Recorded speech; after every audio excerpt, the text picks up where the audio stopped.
శ్రీ విశ్వావసు నామ సంవత్సరంలో సంవత్సర ఆరంభంలోనే శనీశ్వరుడు కుంభరాశి నుంచి మీనరాశిలోకి మారుతున్నాడు. తర్వాత సుమారుగా ఒక నెలన్నర తర్వాత గురువు మరియు రాహుకేతులు కూడా వారి రాశిలోని మారి తదుపరి రాశిలోకి వెళ్తున్నారు. గురువు గారు వృషభ రాశిలోంచి మిథునంలోకి మారుతున్నారు. అలాగే రాహువు మీనంలోంచి కుంభంలోకి మారుతున్నారు. అలాగే కేతువు కన్యలోంచి సింహంలోకి మారుతున్నారు. ఈ విధంగా 4 పెద్ద గ్రహాలంటే అవి ఏ ప్లేస్‌లో ఉన్నా సరే ఎక్కువ కాలం పాటు ఆ రాశిలో ఉండే గ్రహాలనమాట. శనీశ్వరుడు 2.5 సంవత్సరాలుంటాడు ఒక రాశిలో. అలాగే గురువు 1 సంవత్సరం ఉంటాడు. రాహుకేతులిద్దరు గూడా ప్రతి రాశిలో సంవత్సరంన్నర ఉంటారు. కాబట్టి ఈ సంవత్సరం అంతా గూడా వీటి ఈ రాశుల యొక్క చేంజ్ అవ్వడం వల్ల, ఈ గ్రహాలు రాశులు చేంజ్ అవ్వడం వల్ల అందరికీ మే వరకి ఫలితాలు ఒకలాగుంటే, మే తర్వాత ఫలితాలు ఇంకోలాగుండే అవకాశం ఉంటుంది.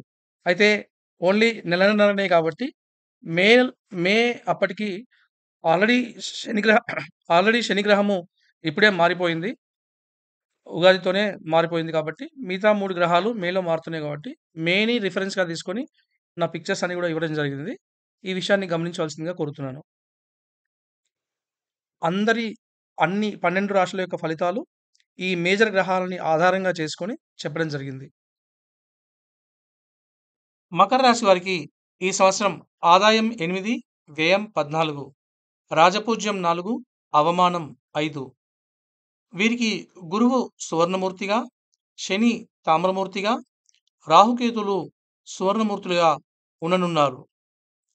ఈ మకర రాశి వారికి ఈ సంవత్సరం మంచి కాలం నడుస్తుందని చెప్పవచ్చు. ఆధ్యాత్మికత పెరుగుతుంది. తీర్థయాత్రలు చేస్తారు. మంత్రసిద్ధి కలిగే అవకాశం ఉంది. మీ మాటకి విలువ పెరుగుతుంది. విశేష ధనలాభం ఉంటుంది. కుటుంబ సభ్యులతో మంచి విలువైన సమయాన్ని గడుపుతారు. సోదర సోదరీమణులతో మంచి సంబంధ బాంధవ్యాలు ఉంటాయి. పత్రిక, ప్రింట్, మీడియా రంగం వారికి అనుకూలమైన సమయంగా చెప్పవచ్చు. విద్యార్థులకి మరియు రైతులకి, రియల్ ఎస్టేట్ వారికి, ట్రాన్స్‌పోర్టేషన్ రంగంలో ఉన్న వారికి అతి అద్భుతమైన కాలంగా మనం చెప్పవచ్చు. విద్యార్థులకి ఉన్నత విద్యా అవకాశాలు మంచిగా కలిసి వస్తాయి. అదేవిధంగా ప్రేమికులకి ఇది మంచి సమయంగా చెప్పవచ్చు. సంతానం యొక్క అభివృద్ధిని మీరు చూస్తారు. అదేవిధంగా ఎవరైతే సంతానం కోరుకుంటూ ఎదురు చూస్తున్నారో వారికి ఖచ్చితంగా సంతాన ప్రాప్తి కలుగుతుంది. న్యాయవాదులకి, న్యాయమూర్తులకి మంచి అనుకూలమైనటువంటి కాలంగా చెప్పవచ్చు. వారు మంచి తీర్పులని ఇస్తారు. 10 మందిలో మన్ననలు పొందుతారు. అన్ని రకాల వృత్తుల వారికి చాలా బావుంటుంది.